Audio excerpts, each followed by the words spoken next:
Selanjutnya, bagaimana cara menentukan posisi titik terhadap titik asal atau titik dengan koordinat 0,0, dan bagaimana pula ketika suatu titik itu dilihat dari titik yang lainnya atau titik tertentu, misalnya A, B.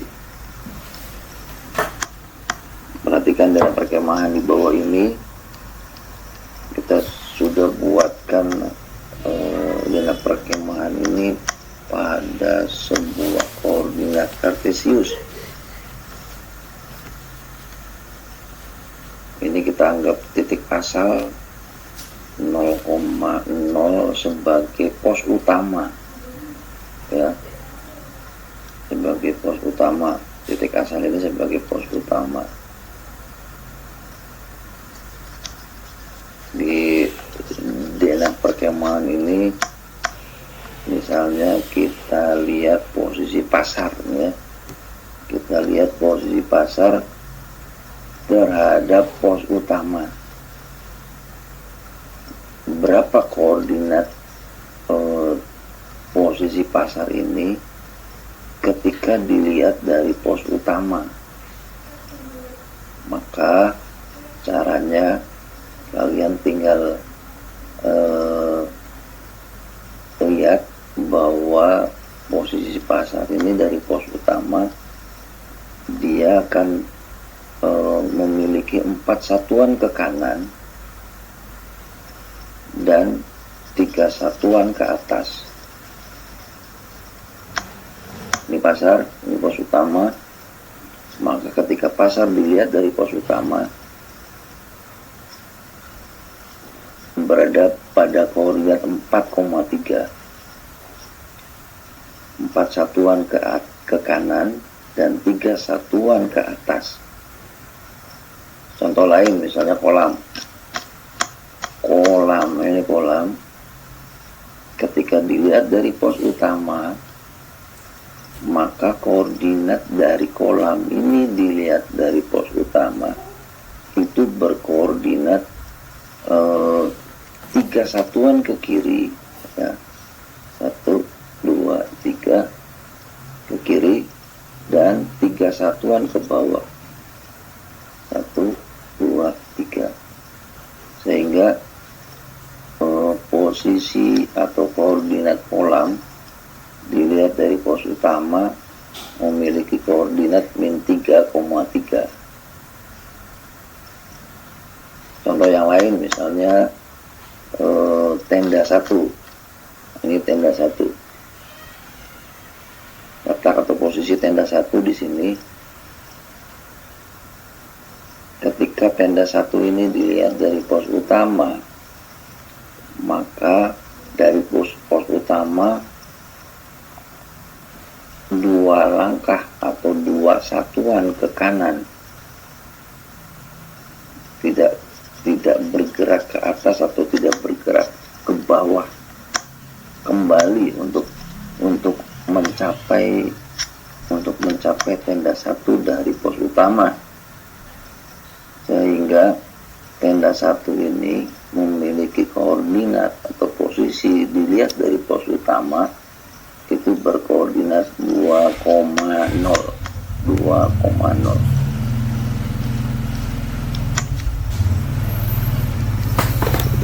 Nah, sekarang bagaimana cara menentukan posisi titik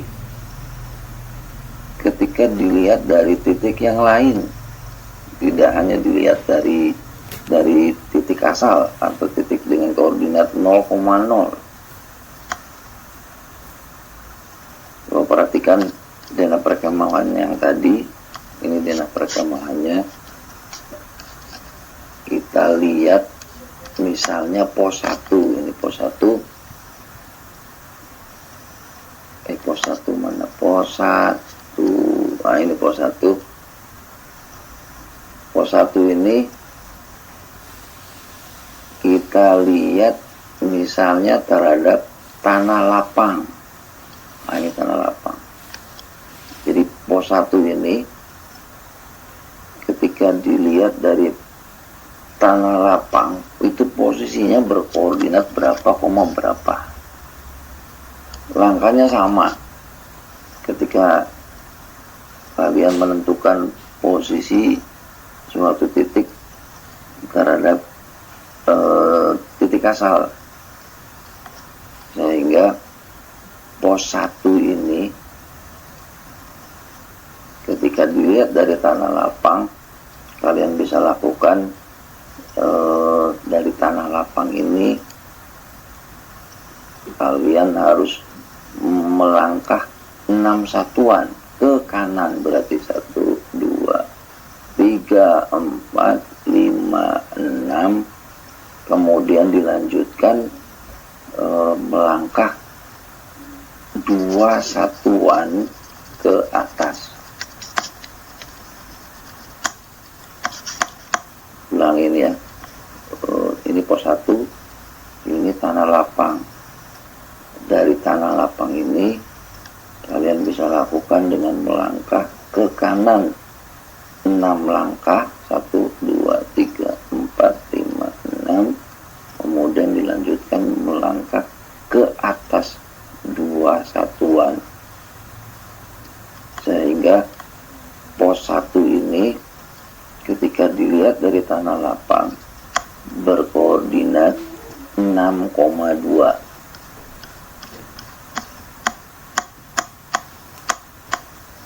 Untuk yang masih bingung, kalian bisa lakukan tinggal melangkah ke kanan positif, ke kiri negatif, ke atas positif, ke bawah negatif. Ulangi, ke kanan positif, ke kiri negatif, ke atas positif, ke bawah negatif. Contoh lain, misalnya hutan. Ini hutan, kita lihat ini perkemahan hutan, mana hutan? Hutan, nah ini hutan. Kita akan lihat posisi hutan ini berada pada koordinat berapa, berapa, dilihat dari tanah lapang. Maka untuk mengetahui berapa koordinatnya, kamu tinggal lakukan dari tanah lapang ini melangkah ke kiri terlebih dahulu, berarti 1, 2, 3, 4.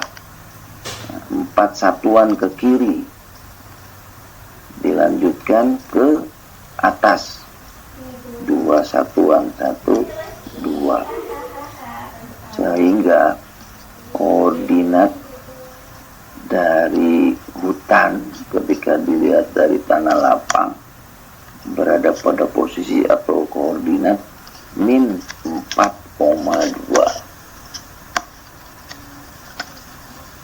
Contoh lain, yang ketiga, misalnya untuk lebih jelasnya, posisi tenda 3. Posisi tenda 3, ini tenda 3, ketika dilihat dari tanah lapang atau posisi tenda 3 ini terhadap tanah lapang memiliki koordinat berapa, berapa. Maka dengan langkah yang sama seperti contoh 1 dan 2 tadi, kalian bisa lakukan dari tanah lapang ini menuju tenda 3, melangkah terlebih dahulu 2 satuan ke kanan dan dilanjutkan 3 satuan ke bawah, sehingga posisi atau koordinat tenda 3 terhadap tanah lapang memiliki koordinat 2,-3. Kalian bisa menentukan posisi denah yang lain dilihat dari titik yang lain. Pembahasan ketiga berkenaan dengan koordinat kartesius adalah bagaimana menentukan posisi garis terhadap sumbu X dan sumbu Y. Paling tidak ada 3 kemungkinan yang akan terjadi jika suatu garis digambarkan pada koordinat kartesius. Yang pertama, sejajar, tegak lurus, atau memotong. Garis-garis L, L1, L2, L3, L4 seperti pada gambar A adalah garis-garis yang sejajar dengan sumbu X dan tegak lurus dengan sumbu Y. Garis-garis M yang ada pada gambar B itu adalah garis-garis yang sejajar dengan sumbu Y dan tegak lurus dengan sumbu X. Garis-garis N seperti pada gambar C, N1 dan N2 adalah garis-garis yang tidak sejajar dan tidak tegak lurus dengan sumbu Y, sumbu X atau sumbu Y. Perhatikan contoh berikut.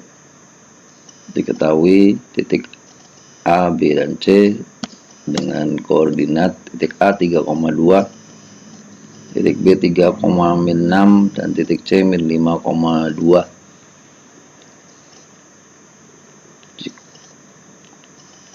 Jika dibuat garis melalui titik A dan B, bagaimana kedudukan garis tersebut terhadap sumbu X dan sumbu Y?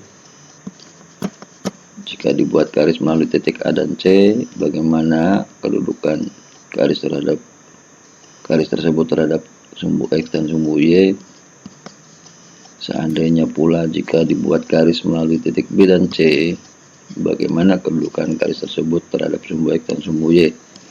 Untuk menjawab pertanyaan-pertanyaan ini, maka langkah pertama yang dilakukan adalah menggambarkan terlebih dahulu posisi titik A, B, dan C pada koordinat kartesius.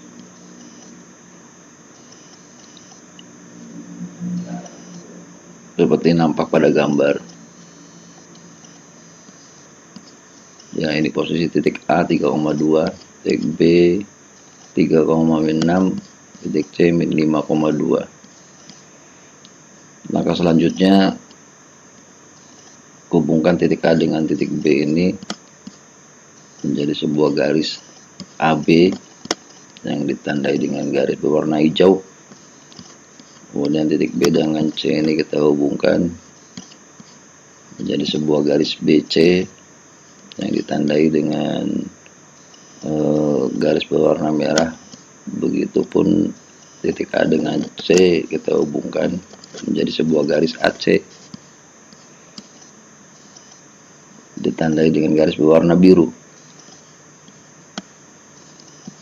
Dari garis-garis yang kita buat, nampak terlihat dan bisa dipahami oleh kalian bahwa garis AB itu tegak lurus dengan sumbu X dan garis AB ini sejajar dengan sumbu Y. Nah, sekarang kalau garis AC ini adalah garis yang sejajar dengan sumbu X, tegak lurus dengan sumbu Y. Sedangkan garis BC adalah garis yang tidak tegak lurus dan tidak sejajar garis atau sumbu X dan sumbu Y. Dia hanya memotong saja di sumbu X dan di sumbu Y. Demikian pembahasan berkenaan dengan koordinat kartesius. Untuk lebih memantapkan lagi, silakan kalian coba latihan dan menjawab pertanyaan-pertanyaan atau soal-soal latihan di lembar kerja. Mudah-mudahan bermanfaat. Saya akhiri. Assalamualaikum warahmatullahi wabarakatuh.